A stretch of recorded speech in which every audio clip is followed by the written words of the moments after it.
Welcome to Ethan Noir Detective.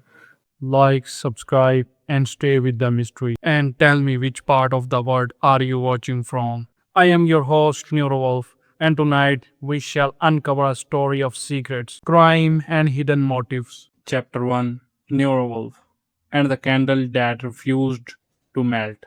The first thing you learn about candles in New York is that they are usually decorative. They sit on dining table and sideboard and pretend they're part of a simpler century. And when some light on, it's almost always because the electricity has failed or someone's trying to look tender.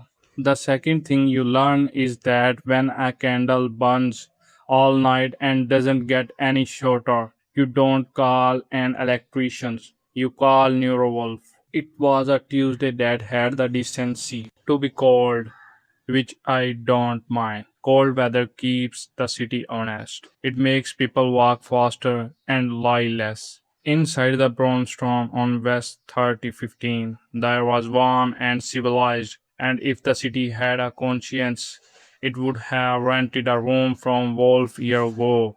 I was in the office at my desk doing paperwork. Wolf insists is beneath him and therefore must be performed by me with the dignity of a martyr. Fritz had just brought in coffee, and the house was is that quiet stretch between morning and lunch where Wolf's mind does its best work and mine try to avoid it. The doorbell rang. Fritz wanted to answer.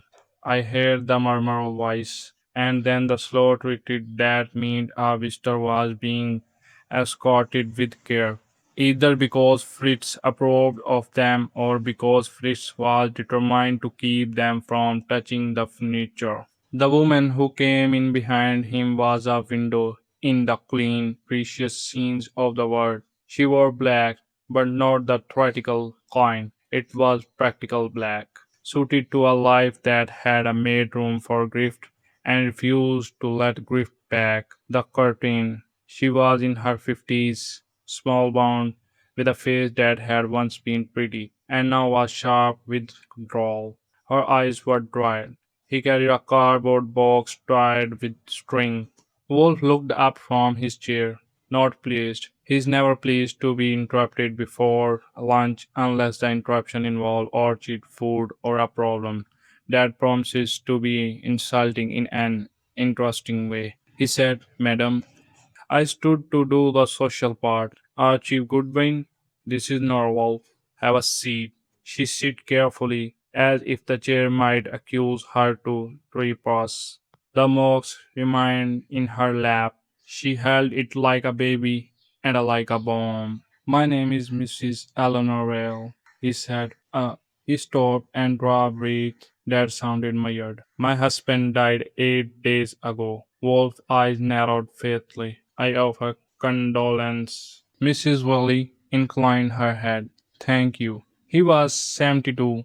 The doctor said it was a natural. Age, the heart, all the usual words. Wolf's voice stayed natural. And you disagreed? I don't know what I think, she said, and that coming from a woman whose whole face was made of certainty was the first real statement he did offer. He looked down at the box. I brought you something from his study. Wolf's eyebrows rose slightly, an aristocratic acknowledgement of curiosity. Show me. Mrs. Vale untied the string. Her finger was steady, but the sting came off too fast, like she did rehearse the motion. She opened the flaps and lifted out a single thick candle, every colored, plain, new looking, no fancy holder, no scent label, just wax and wax. She set it on Wolf's desk as if it were evidence. It burned all night, she said, and it never shortened by a hair. I blinked at her, then I blinked at the candle, then I blinked at Wolf, because Wolf is where you look when reality misbehaves. Wolf regarded the candle with polite contempt. Madam, candle shortened by melting. This did not, Mrs. Valley, he said. I watched it. I couldn't sleep. It was after a funeral, and the house was too quiet. I went into his study because it still smelled like him. ink and leather, and the tobacco. He pretended he didn't smoke. Her mouth tightened, a freckle of old irritation. I lit the candle, she continued. It was on his desk. I sat there for an hour. It burned. The flame was steady. It did not gutter, and the candle stayed at the same height. That is impossible, Wolf said, with the calm friendly he used for nonsense. Mrs. Valley eyes hard. Then the impossible said, on my husband's desk. I leaned forward. Why were you watching the candle so closely? He gazed slight to me, quick, sharp. Because my husband watched things closely. He had habit. He made notes. He had. She hesitated. He had precautions. Wolf eyes sharpened. Precaution against what? Mrs. Valley jaw tightened. Against sleep.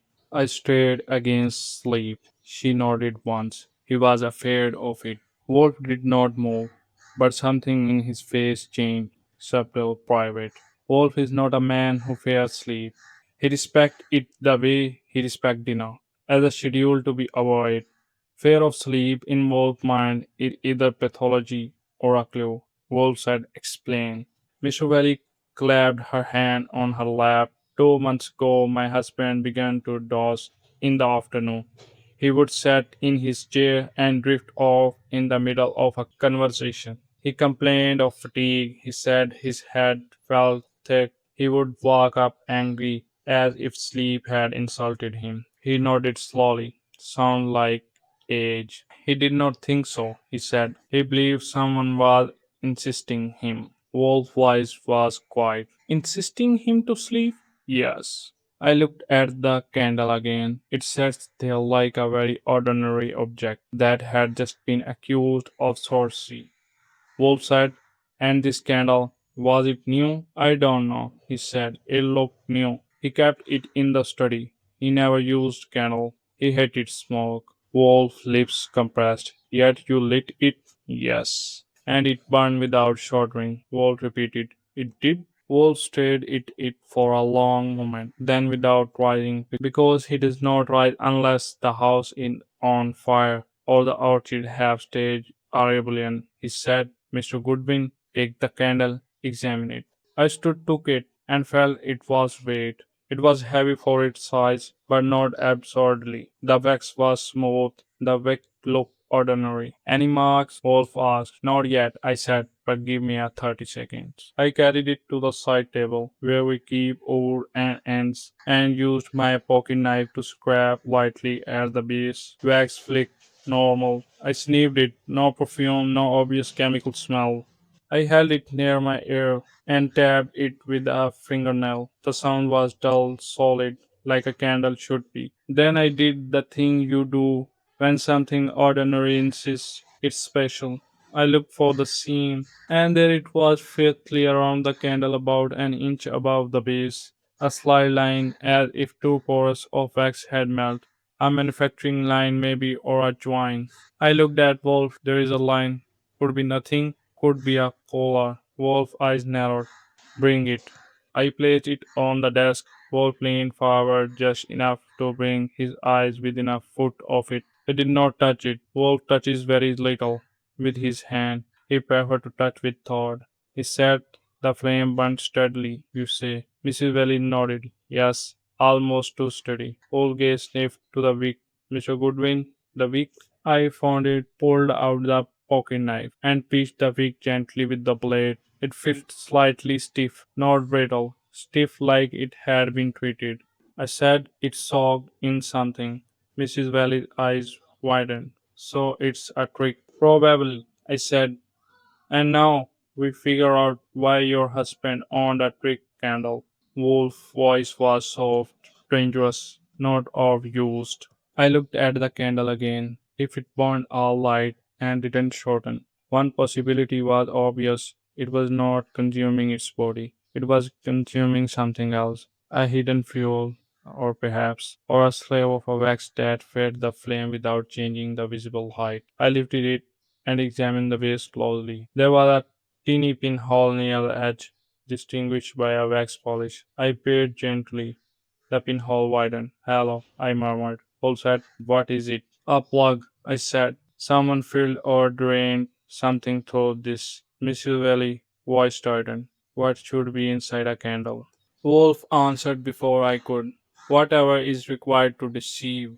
I set the candle upright again and began a careful dissection with my knife, not hacking, slicing, shaving. I found the seam again and worked along it. The outer wax began to separate from my inner core. There it was, a thin enough slender, like a sleeve holding something darker within, and around the wick in the inner channel there was a faint residue oily not wax. I held the knife up and sniffed. It had a sweet, heavy odor that made my nose want to forget how to breathe. Wolf's voice was very quiet. Do not inhale deeply. Too late, I said, and then I felt it just a touch, a soft pressure behind the eyes, like the room had moved an inch further away. I set the candle down fast. Wolf's eyes were sharpened. You are affected. Barely, I said, rubbing my forehead. But yes, the wick saw in something, something that doesn't belong in wax. Mrs. Valley's hands clutched. A poison. Wolf's gaze held the candle as if it were a confession. He could read without ink. He could read without ink. Not poison, in the usual sense, an agent of sleep. Mr. Mrs. Valley whispered. Narcotics. Wolf nodded once. Yes. I stared at her. Your husband didn't die of age. Her face tightened, but still didn't come. He died of sleep, he said, and there was fury in the word. Wolf's voice was calm. He was made to sleep. I sat back, letting the pieces arrange themselves. The husband's fear of dozing, the steady candle flame, the treated wick, the sweet heavy odor, the residue. A candle in a closed study could perfume the air with something that slowly thawed, soften well, and give enough dosage to stop breathing. I said he kept himself awake with the candle. Mr. Welly shook her head. No, he fell asleep. Why would he? Wolf's eyes narrowed. He did not keep himself awake with it. He tested it. Mrs. Welly stared. Tested it. Wolf's voice stayed steady. Someone wished to administer a narcotic without direct contact. A candle provides a vehicle burning continuous, unabrasive. Your husband suspect interference. Obtaining the candle as evidence, he lit it in his study to observe its effect, and perhaps, madam, to observe who insists of lighting it for him. Mrs. Welby's lips parted. Her face went a shade paler. He never told me. Wolf's gaze did not soften. He told you now, by dying. That was when the doorbell rang again, hardened this time. Patient, impatient, Fritz. Footsteps sounded bricks. Then his voice in the hall, low and a familiar glow. I answered him. Inspector Kramer arrived like a storm, good with a badge. He entered Wolf's office without waiting for an invitation, which is his unusual method, and glared at me as if I did personally invited candles. Wolf, he snapped, I got a spec for you. Wolf did not look impressive. How industrious. Kramer jaw tightened. He jerked his head toward the hall. Bring him. A man stepped in, mid-thirties, nervous, well-dressed in a way that tried too hard. He had that pale-stained look of someone who had been questioned for hours and had run out of lies he trusted. Kramer said, Name. Edwin Mallory, work for Welle, household assistant. Mallory Soilen, I didn't do anything. Wolf's eyes flickered to him and dismissing him insulting, as if Melly were a footnote trying to become a headline. Wolf said to Cameron, send him away. Cameron blinked. What? Wolf's tone remained mild. This man is not a killer. Melly exhaled in relief so sharp it was almost comedic. Cameron face rented. You haven't even? Wolf raised a hand. Inspector, I had a window and a narcotic candle on my desk. I do not require your assistance to recognize a frightened subordinate. Kramer planted his hand on his hip. Then who did it? Wolf's voice went colder. The candle was a rehearsal. Kramer found it. A rehearsal for what? Wolf's eyes tightened toward Miss Shirley. Madam, your husband, that was not a single act. It was a practiced one. Someone tested dosage and delivery. Someone needed certainty. Mrs. Welby hand troubled slightly now. Why? Wolf turned to the camera because the killer went to an encore. I stared at Wolf. An encore? Wolf turned to the camera because then the killer went to an encore. I stared at Wolf. An encore? Wolf said yes, Archie. The method is too clever to be used once and abandoned. The killer is emboldened by success. Kramer swore at Mary, then at Wolf. You telling me to let him walk? Wolf's tone was final. I am telling you that if you arrest the wrong man, you will lose the right one. Kramer's mouth opened shut, then opened again, as if he were deciding which insult to use. He chose a classic. You're impossible. You're impossible. Wolf's eyes were steady. No, Inspector, I am El Collector. Dobara. Wolf's eyes were steady. No, Inspector, I am accurate. Clamor glared another moment, then jerked his hand toward Mallory. Out, but don't leave the town. Mallory stumbled out as if the hallway were a live board. Clamor turned back, leveled. So what now? Wolf looked at the candle again, that innocent slender of wax and intent. Now he said softly, we discover who placed a narcotic in a vat and who had access to Mrs. Welby's study and who benefit from a man who will sleep forever. Mrs. Welly's voice came out tightly. My husband had a money. Wolf's eyes lifted. Money is common, fear is special. Your husband feared sleep because something had threatened him to. I felt the faith heaviness behind my eyes fade, leaving an unplayer after days of vulnerability. I looked at the candle, and for the first time I wasn't amused by the trick at all. I said, Bo, what if he lit it to prove something? Then someone used it on him anyway. Wolf's gaze was distant, already moving pieces. Then the killer was close enough to watch. Outside, the city kept going, indifferent. Inside the brainstormer, the office lamp poured light over the candle that refused to melt. And that, in a city full of defective things, was the most dangerous kind of refuel, because it wasn't the lamp refuel at all, it was a person. Chapter 2. The study that still smelled like him. If a room can be guilty, Edwin Will's study was guilty of being too cracked. I sat on the second floor of a limestone front house on East 6080, one of those blocks where the trees are pruned as if they have social obligation and the sidewalk look like they have been swept by herring conscience. The front hall had thick carpet and thicker silence. Even the light from the walls on she seemed to apologize for being bright. Mrs. Eleanor Valley met us in the foyer with the key ring in her hand and her employer buttoned up tightly. She was dressed in the same practical black as yesterday, but today the black looked less like mourning and more like armor. Inspector Cameron was with us because Wolf insisted the police to be present whatever evidence might inhale. Cameron didn't like being insisted at, but he liked lawsuit even less. Wolf stood in the foyer with his hat in his hand and his coat still on, looking as if the entire neighborhood had committed as misdemeanor against his schedule. Mrs. Welby said thank you for coming. Wolf gave a small nod.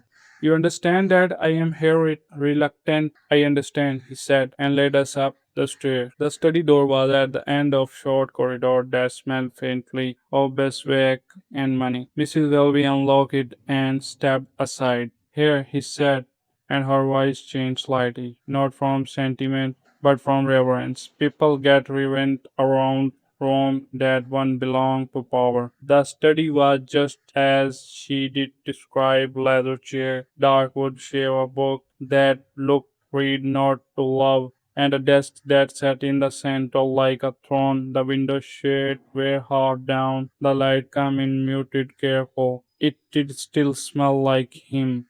Not in the romantic way windows like to say it.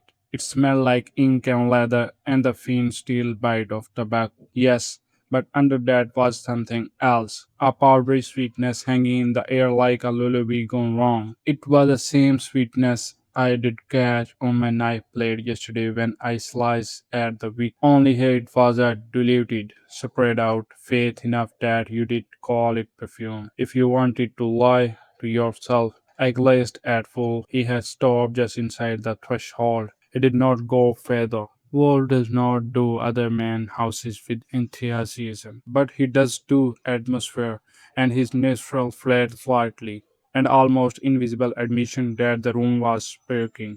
Mrs. Weld said softly, "He died peaceful." The word sits there like a framed photograph.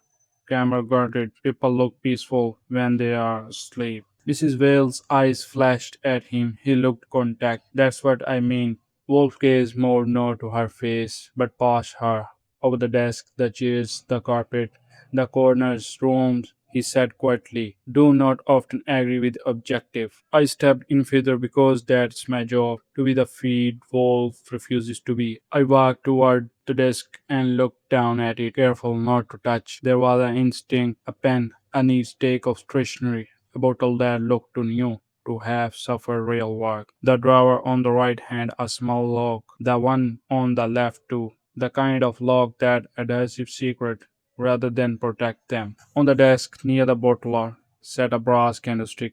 "Empty. Where's the candle?" I asked. Mrs. Wales' eyes flickered to me. "I brought it to Mr. Wolfe." "And last week," I asked, "when it burned all night?" She pointed there, in that holder. I leaned down and examined the brass. There was wax sparks on it, but not many. The holder was too clean for all night burn.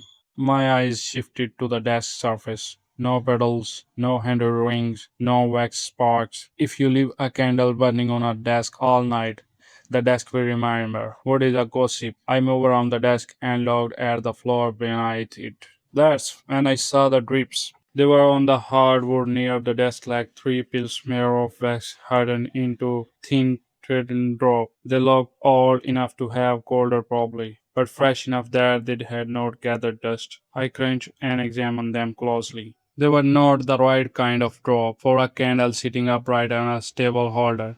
They were incolated, angled, as if the wax had fallen while something was moving, or had been carried, and the color was slightly off compared to the average candle Mrs. Willis had brought us. These drops were paler, almost transcolated, like a different wax mixture. I stood stolidly and looked up at the desk again. "Mrs. Willis," I said, "did anyone clean this room after he died?" Her jaw tightened. The housekeeper dusted, but "did she mop under the desk?" I asked. She frowned. "I don't know. Probably not." Cameron's eyes narrowed.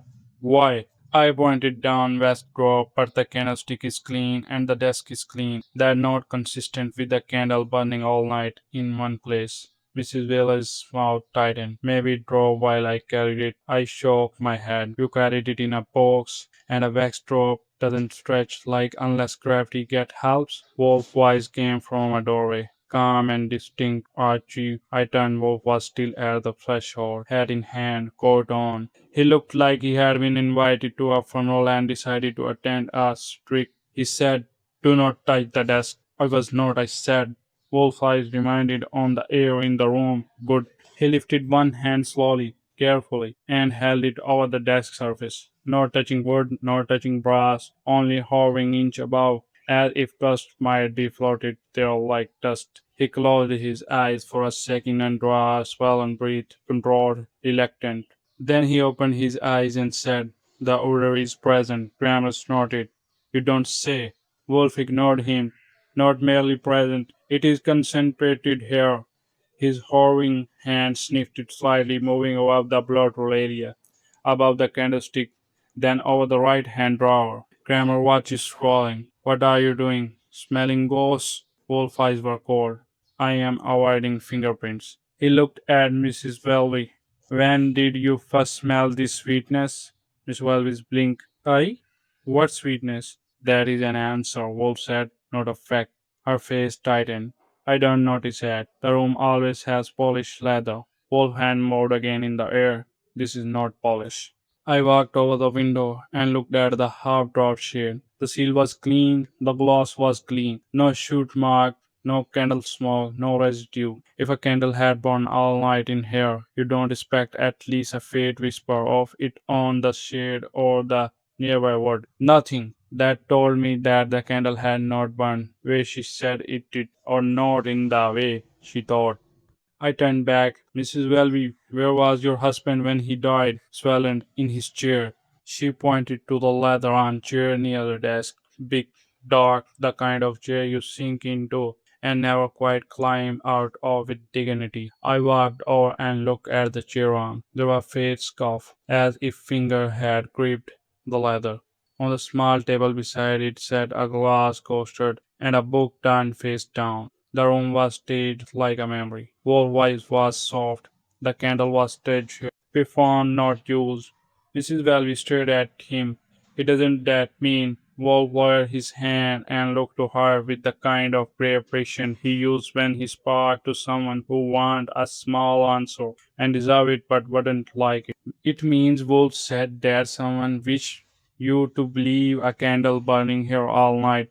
Someone wished you to believe your husband died peacefully in his study with a harmless flame nearby. Someone arranged this room to tell you a story. Camera face straightened. You saying she did it? Wolf did not even glaze at him. No. Mrs. Walby, voice calm or thin, then who? Wolf's gaze moved to the candlestick, then to the floor drips, then to the hovering sweetness in the air.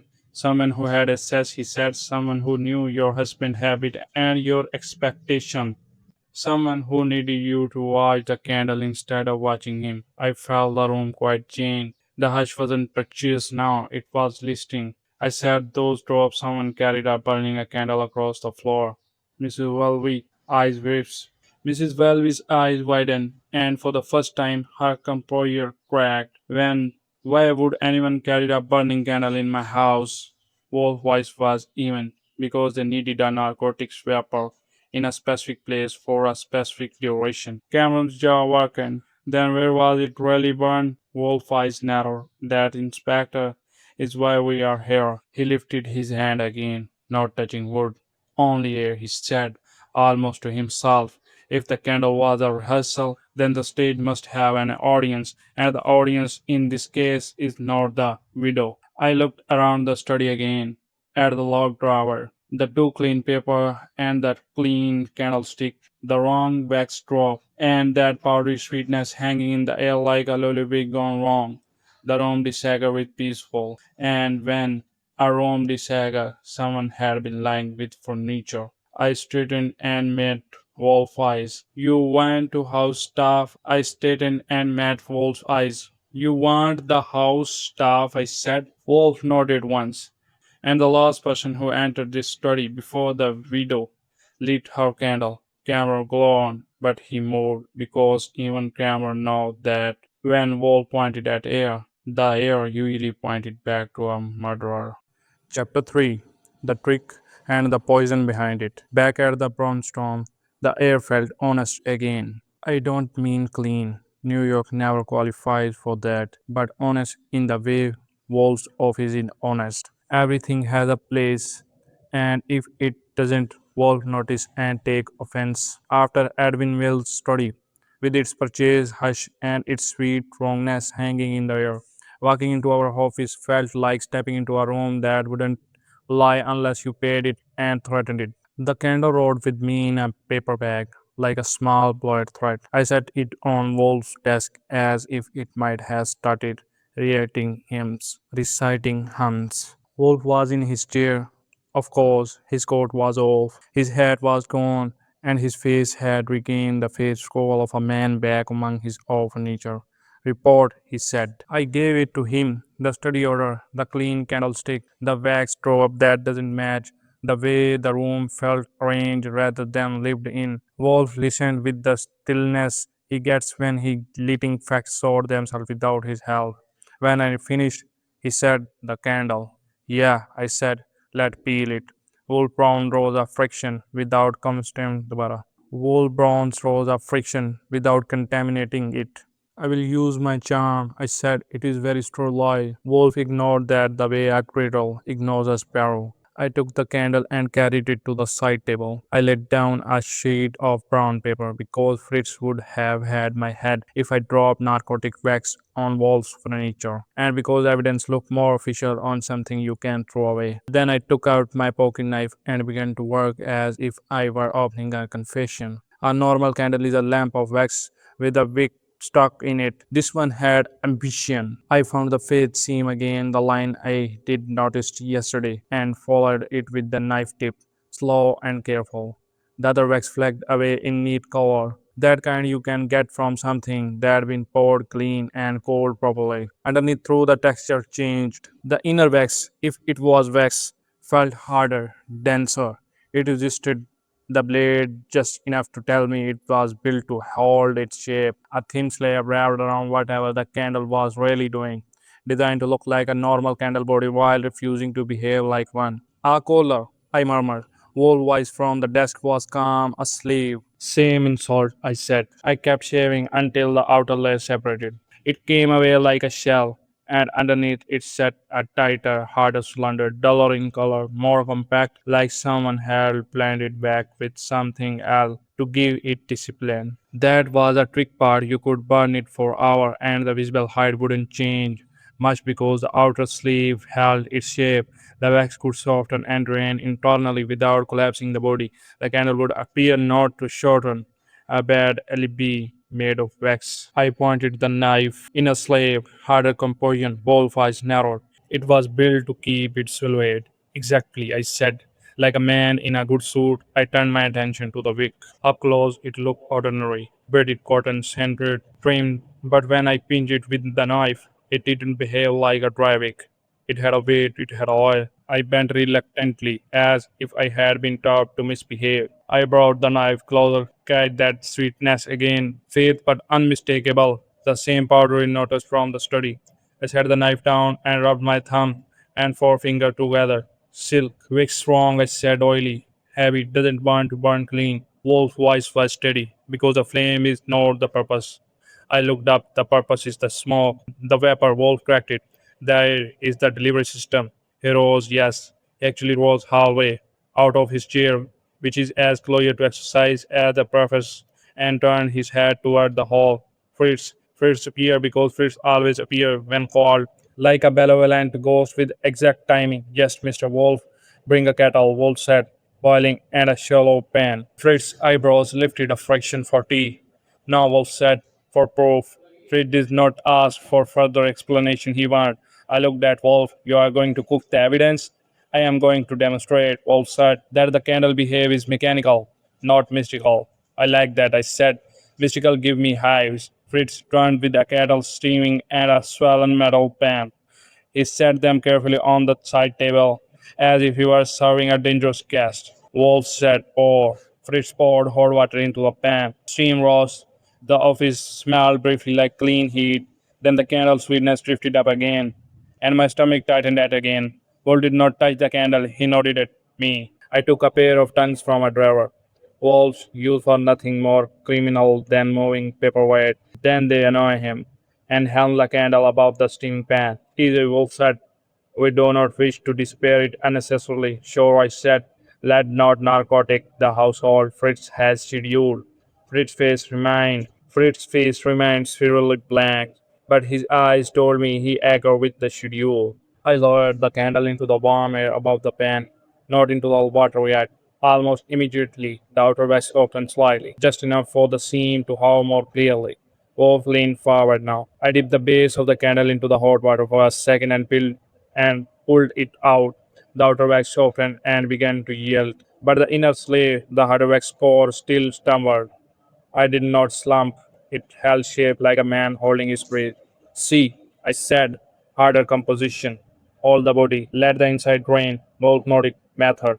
I angled the candle slightly and wide. A thin stream of softened wax seeped out, not from the base, but from a tiny concealed channel along the inner slab, drained internally like a trickle of guilt. The visible candle remained almost the same height.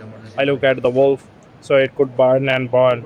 And you did swear it wasn't short run, because the wax is retreating inside. Yes, Wolf said. A deception for the eyes and the wick, I said. Wolf gaze fixed on the wick. That is for the body. I held the wick closer to the stream without letting it touch water. It stayed still. The heat doesn't dry it. It coaxed out more of the oily residue. It glistered faintly, like it wanted attention. Wolf said, Fritz, open a window. Fritz did so at once. Just a crack, the window air slipped in, crisp and sharp, and it helped cut the sweetness that was starting to feel too friendly. Wolf reached to his desk drawer and proceeded a small glass jar with a tiny lid, one of the little things he kept for a reason I do not question. Slide it toward me, collect. I used the knife blade to scrape a tiny smear of the oily residue from the wick and transfer it into the wire. The odor was strong in the confined glass, sweet, heavy, almost comforting, like a lullaby in the dark. A quick test, I said. Would we see that it does? Wolf eyes narrowed. We are doing dragging anyone, not die on purpose. I said, but we can test the nature. Wolf looked at me, and I realized it stepped close to one of his lines. Wolf will fit with danger if it serve logic, but he does not indulge recklessness. It offered his sense of order. He said, what do your purpose? I nodded toward the pan heat. We already have vapor. We can see if it leave a residue, if it clings to the air, if it behave like an oil rather than smoke. Volcase sharpened. Proceed briefly. I set the bar down and held a clean white card above the steaming pan where the candle had been warmed, just above the air that carried the sweetness. Within seconds, a faint film appeared on the card, barely visible unless you titled it to the light. It wasn't shoot, it was oil. That I said quietly is not candle behavior. Wolf's voice was calm. It was narcotic residue. Kramer chose that moment to blunder into the office without ringing because Kramer has never met a threshold he respected. He stopped short when he saw the pan, the kettle, and me holding a card like a magician doing cheap trick. He barked, what the hell are you doing? I said, Science Inspector, don't rain it when your personality. Kramer scrolled grabbed the bara. Kramer scrolled deepened. You got something? Wolf tone turned formal. Inspector, the candle is constructed with another slave designed to retain apparent height while allowing wax to melt internally. It is intended to deceive and abstract into behaving. It does not shorten. Cameron stared at the candle like he wanted to harass it. Alright, so it was a trick candle. What about the drop? Wolf's eyes were cold. The back is impregnated with a narcotic oil. When burned, emits vapor that induces sleep. It is not a short, it sings your under. Kramer jaw tightened. You sure? Wolf nodded once. A candle that refuses to melt is not magic, it is method. Kramer started at Wolf for a long bit, then at me. So, Wells got gas in his off study. Wolf 5 was steady, yes, but not necessary. But the candle burning on his desk all night, as Mr. Goodwin observed, the wet drip contradict the staking. Camera eyes narrow. So somebody moved it, said, burn it elsewhere, and brought it in afterward to tell a story. Camera granted, who have assessed. Wolf gazed with distinct, someone closer enough to arrange the study, close enough to know the window would notice a candle, close enough to handle a narcotic without fear. I looked at the candle and felt the trick. Ugliness settled into the place. The inner slave was clever, sure, but it wasn't clever for amusement. It was clever for timing, for dosage, for giving a killer chance to rephrase sleep until it became permanent. I set the card down and clapped the well. Wolf said, Archie, yes, sir. You will now determine who supplied the candle. I found candle shop. Wolf eye sharp and not a shop, a person. The sleeve is not a commercial novelty. It is a bespoke. Camera snorted. You saying somebody made it special? Wolf nodded, yes. I rubbed my forehead. So we are looking for a craftsman who knows wax and a killer who knows fear. Wolf case was steady. We are looking for a killer who practiced camel modded, something that sounded like a prayer and a threat combined. Wolf ignored him and looked at the candle as if were merely a tool because that what it was, not magic method. And method always leaves a trail if you know where to look.